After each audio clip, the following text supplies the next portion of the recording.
Today we will start class first, chapter sexual reproduction in flowering plants. First of all, we will discuss about reproduction. Reproduction होता है क्या है? Reproduction is a process to produce new young ones. Different kinds of reproduction, sexual reproduction and asexual reproductions. And we will discuss sexual reproduction in flowering plants.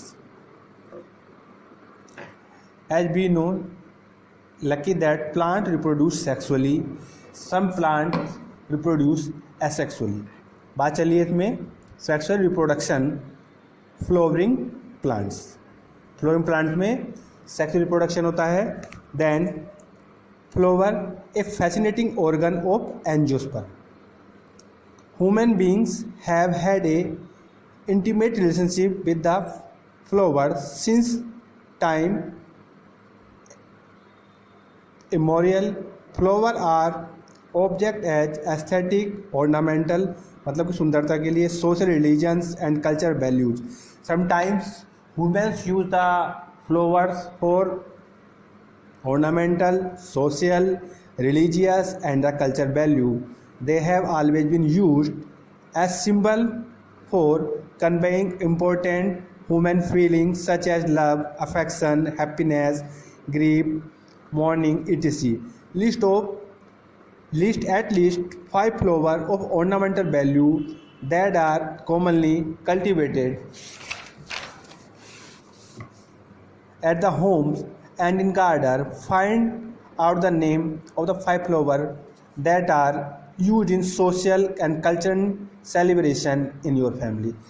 क्या है कि हम लोग भी अपने घरों में प्लांट लगाते हैं सोशल के लिए एंड कल्चरल सोशल वैल्यूज के लिए. Have you had a horticulture border do refer to the biological and embryological marvels and the side sexual reproduction. Sexual reproduction के बारे में हम पढ़ भी चुके हैं एंड सभी जानते हैं. देखो जैसे डायग्राम में शो किया गया है a diagrammatic representation of L S of flower. देखो जो उसमें जो हमारे मेन जो फ्लावर होते हैं, फ्लावर में 2 तरह के प्लांट में ऑर्गन्स पाए जाते हैं. सेक्स ऑर्गन जिसे हम कहते हैं मेल एंड फीमेल, जिसे हम गाइनोसियम बोलेंगे फीमेल को, एंड्रोसियम मेल को. देखो उसमें डायग्राम में दिखाया हुआ है, ये बल्ब शेप दी गई है, इसे हम बोलते हैं एंथर. और ये दी गई है पेटल्स, ये होती है ओवरी, देन सेपल्स, और ये रहती है स्टाइल और स्टिग्मा, जहाँ पर एंथर लैंडिंग करते हैं.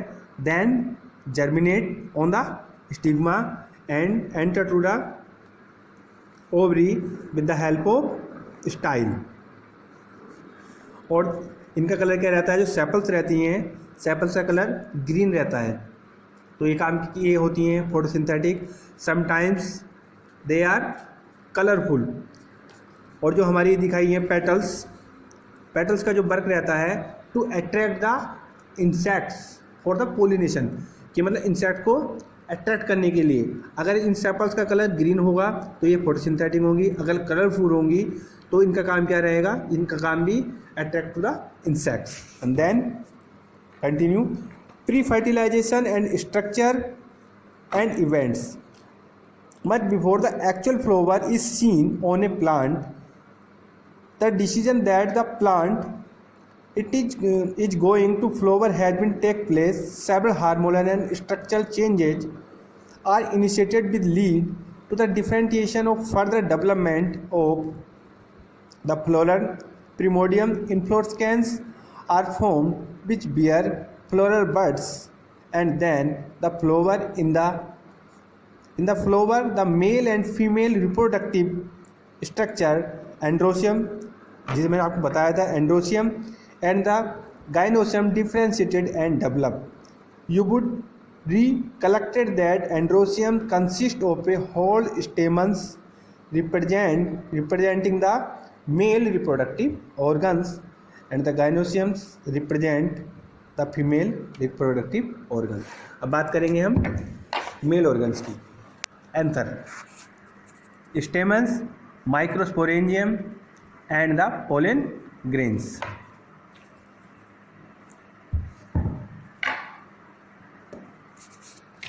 देखो बात हो रही है, देखो स्टेमन्स की। अब देखो इसमें फिगर देखेंगे हम, एंथर दिखाया है और अब हम इसका दिखाया है typical stamen 3 diamonds cuts the section of anther. Anther में दिखाया है देखो हमने पोलन ग्रेन्स, जो पाउडरी ग्रोथ होती है एंथर में, पोलन सैक्स और pollen grains, line of dehiscences, pollen sacs and pollen grains, that is male reproductive organ. Two parts of the typical stamen, the long and slender stalk called filament and the terminal generally developed structure called the anther. The proximal end of the filament is attached to the thalamus or the petals of the flower. The number of length of stamen are variable in the flower in different species. जो stamens की जो length रहती है वो different parts मतलब कि different plants में अलग अलग होती है. If you were to collect a stamen each from 10 flower,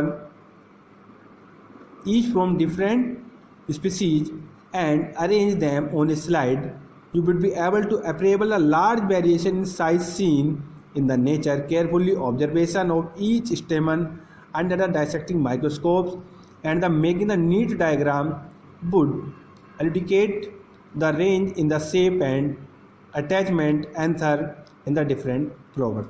A typical angiosperm anther beloved with the each lobe having 2 thecia. They are dioecious. Is often longitudinal groups run lengthwise separating the thecia lattice. अब उसी प्रकार देखो the beloved nature of the anther by distinct transverse section. Transverse section of a anther. The anther is a 4-slide tetragonal बोलेंगे structure consisting of microsporangia located at the concerned corners to each lobes. The microsporangia develop further the become pollen sacs. They extend longitudinally all the through the length of anther are the packed with pollen sacs. अब बात चलेगी हमारी structure of microsporangia. Microsporangia की structure जो होती है वो हमारी इस तरह से होती है. तो microsporangia consist of 4 parts: connective tissue, epidermis, endodermis, tapetum and middle layer. ये दिखाई हुई है ना, connective tissue, epidermis, endothecium, tapetum and the middle layer. अब देखो इसमें पढ़ते हैं. A typical microsporangia appears the near circular in outline. It is generally surrounded by 4 wall layer. 4 wall layer: the epidermis, endothecium, middle layer and the tapetum. The outer 3 layer perform the function protection and help in the dehiscence of the anther, release the pollen. The innermost wall layer is tapetum.